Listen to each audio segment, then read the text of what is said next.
هو في ايه حضرتك؟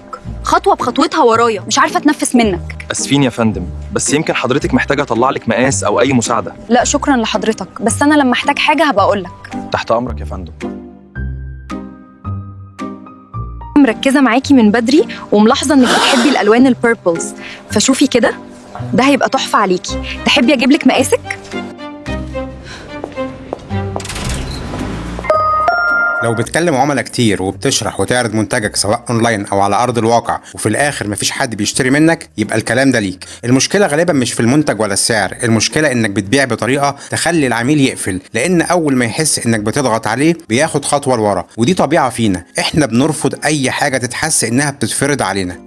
بس الغريب ان نفس الشخص ده ممكن يتحمس ويشتري جدا لو حس ان القرار طالع منه هو، وده الفرق بين البول ماركتنج والبوش ماركتنج. بدل ما تزق العميل يشتري، خليه هو اللي ينجذب ويقرر انه يشتري. ازاي؟ بدل ما تبيع بشكل مباشر، احكي تجربه، اعرض نتيجه، خليه يشوف نفسه جوه القصه، ساعتها مش هتحتاج تبيع، هو اللي هيجي يقولك ابدا ازاي. الخلاصه، ما تفرضش البيع، خلي العميل هو اللي يطلب بعد ما يشوف منتجك بطريقه كرييتيف جوه القصه. وتابعني هنا علشان تعرف اكتر ده ممكن نعمله ازاي. بهاء كرم.